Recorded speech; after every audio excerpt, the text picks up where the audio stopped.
Sir sir నేను car దగ్గర ఉంటాను సార్. రావుడే, ఎస్ సార్. మీ డిపార్ట్మెంట్ ఏవైనా సీక్రెట్ ఆపరేషన్స్ మొదలు పెడితే ముందు నాకు తెలియచేయండి. సార్ నేను మీకు ముందే ఇన్ఫార్మ్ చేద్దాం అనుకున్నా కానీ రావుడే, రేపు పొద్దుటికల్లా ఈ సీక్రెట్ ఆపరేషన్ సంబంధించిన ఫైల్ రిపోర్ట్స్ అని నా ముందు ఉండాలి, అర్థమైందా? కానీ సార్. ఏంటి, ఇంకేది సీక్రెట్ కాదు కదా? No sir. రావుడే, ప్రతి ఒక్క ఆఫీసర్ మీద నేను కన్నేసి ఉంచాను. నీకు అగైనిస్ట్ గా ఒక్క సీక్రెట్ బయట పడినా సరే నీకిచ్చే పనిష్మెంట్ మాత్రం కఠినంగా ఉంటుంది. ఇలా సీక్రెట్ గా కాదు, పబ్లిక్ గా.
ఇలా హఠాత్తుగా వచ్చినందుకు నన్ను మీరు క్షమించాలి.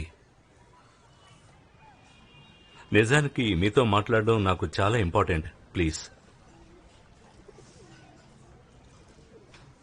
చూడండి, మీరు అనుకుంటున్నట్టు ఏదీ జరగడం లేదు. నిజంగా మీ వారి ఎన్కౌంటర్ గురించి నాకు అస్సలు తెలియదు. నేను అర్థం చేసుకోగలను. ఈ పరిస్థితుల్లో మీరు నన్ను నమ్మడం చాలా కష్టం. ఇవన్నీ నాకు చెప్పాల్సిన అవసరం ఏంటి? ఏమో తెలీదు.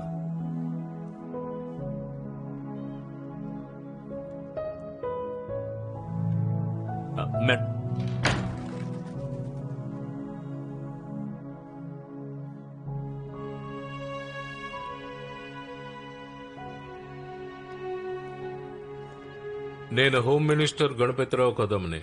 ఓ చెప్పండి కదం గారు. దండీకర్ చేతిలో అగ్గిపుల్ల ఉంది కదా అని మొత్తం నిప్పు పెట్టాలని చూడకూడదు. క్షమించండి సార్, మీ ఉద్దేశం నాకు అర్థం కావటం లేదు. జరుగుతున్న వాటి గురించే చెప్తున్నాను. నువ్వు ఇవాళ పబ్లిష్ చేసిన న్యూస్ కారణంగా హోమ్ మినిస్టరీతో పాటు పోలీసులకు ఎంత చెడ్డ పేరు వచ్చిందో నీకు అర్థమవుతోందా? మీ పోలీసులు దారుణానికి ఒడి కట్టకపోతే మీకు చెడ్డ పేరు వచ్చేది కాదు కదా సార్. జరిగింది అది కాదు, నిజం అది కాదు. పోలీస్ డిపార్ట్మెంట్ చేపట్టిన ఒక సీక్రెట్ మిషన్ అది. మూర్ఖంగా పబ్లిష్ చేయడం వల్ల పోలీస్ డిపార్ట్మెంట్ కి ఎంతో నష్టం జరిగింది. అర్థమవుతోందా? నేను చెప్పేది వినండి కదం గారు. దండేకర్, హోమ్ మినిస్టర్ గా పని చేయడం, పేపర్ వర్కులు చేయడం అంత సులభమైన పనులు కావు. కాబట్టి మిమ్మల్ని ఇబ్బంది పెట్టే పని చేయనివ్వకండి, అర్థమైందా? నేను దీన్ని బెదిరింపుగా భావించాలా? బెదిరింపు కాదు, నచ్చ చెప్తున్నాను. బెదిరించే పరిస్థితి తేకండి. ఎందుకంటే బెదిరింపులు మొదలెట్టామంటే మీరు తట్టుకుని నిలబడరు.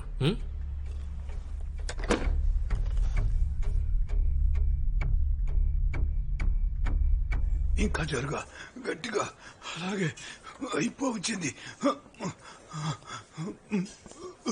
కొట్టు ఫాస్ట్ గా, అలాగే అయిపోయింది. అరే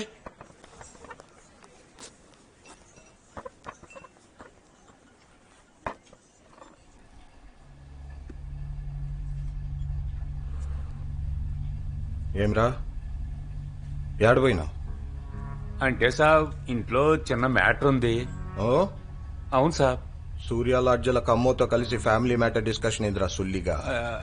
సాబ్ అది ఇన్ఫార్మర్ల మీద నాకు కన్ను ఉంటదిరా. సాబ్ సాబ్ మీది సూపర్ సాబ్. నేను చూతియాగండి. అబే చూతియా, అడిగిండే ఇన్ఫర్మేషన్ ఏమైంది? అరే సాబ్ ఊరుకోండి. నేను ఇట్టా ఉన్నానంటే మీరే కారణం. మీరు లేకుంటే నా ఇల్లు బారు ఏది ఉండదు.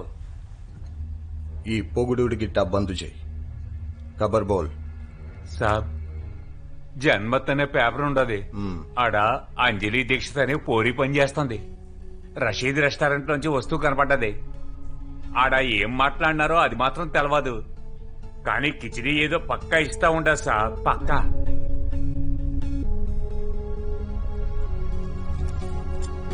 శుక్రియా sir.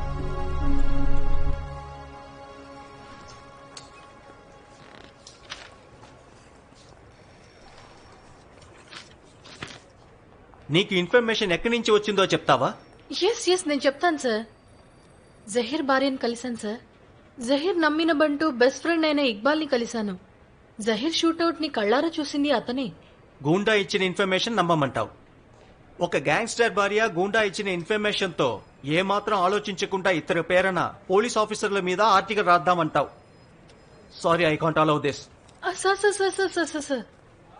Sorry, but please this will be the biggest story of my career, please. కానీ నా కెరియర్ లో నేను పెద్ద మిస్టేక్ చేయలేను అంజలి. అందరికీ నేను ఆన్సర్ చేయాలి. బట్ యాజ్ అ జర్నలిస్ట్ మనం ముఖ్యంగా ఆన్సరబుల్ గా ఉండాల్సింది రీడర్స్ కి, ఇస్ దట్ నాట్? ఎగ్జాక్ట్లీ, అందుకే నేను అంటున్నాను, ఆఫ్ కుక్డ్ ఇన్ఫర్మేషన్ తో ముందుకు వెళ్ళలేము. This is not of cook. ఈ ఫ్యాక్ట్స్ అని కూడా రిలయబుల్ సోర్సెస్ నుంచి వచ్చాయి. కానీ నేను రిలయబుల్ సోర్సెస్ అని అనుకోవట్లేదు. You don't because you don't want to. Come again. Anjali, please try to understand. Industrialist, politicians, bureaucrats, police, వీళ్ళందరి ప్రెషర్తో ఒక న్యూస్ పేపర్ ని రన్ చేయడం అంత ఈజీ కాదు. ఇన్ దట్ కేస్ మనం కామిక్స్ బుక్ నే పబ్లిష్ చేద్దాం sir. What? Yes, I mean zero pressure, more profits. It just పిచ్చెక్కింది. ఇది చాలా simple sir. It get simple sir. ఏదో నసా.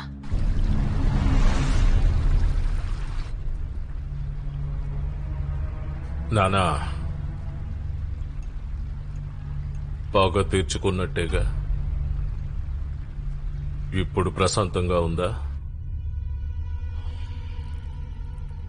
నువ్వేమనుకున్నా, నువ్వు తావుడేకి పైసలిచ్చి జహీర్ బ్యాండ్ బజాయిస్తే ఇక్కడున్న నాకు కబర్ తెలీదనుకున్నావా?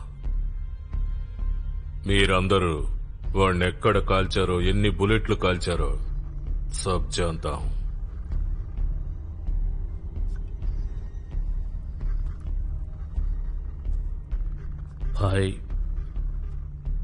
భాయ్ వాడు రఘుని వద్దు అని ముందే చెప్పాను. జీ,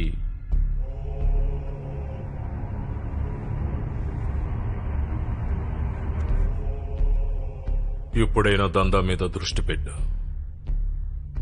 చాలా నష్టం వచ్చేసింది గత కొన్ని రోజులుగా. జీ,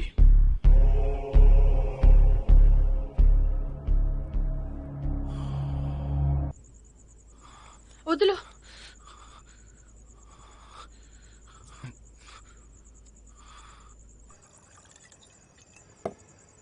కమాన్ అంజలి, జర్నలిజం ఏం జీవితం కాదు, అది జీవితంలో భాగం మాత్రమే.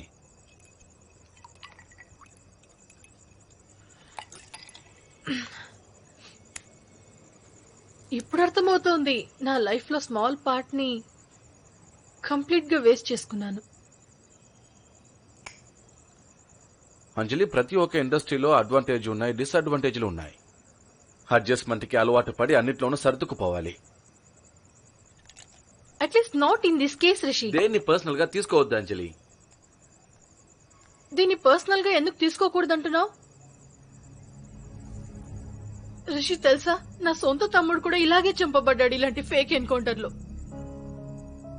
అమ్మ మొహంలో నవ్వు చూసి 3 సంవత్సరాలు దాటిపోయింది. టోటల్ ఫ్యామిలీ డిస్టర్బ్ అయిపోయింది. నేను పర్సనల్ గా ఎందుకు తీసుకోకూడదు? ఇట్స్ వెరీ ఫ్రస్ట్రేటింగ్ యార్, ఇట్స్ వెరీ ఫ్రస్ట్రేటింగ్.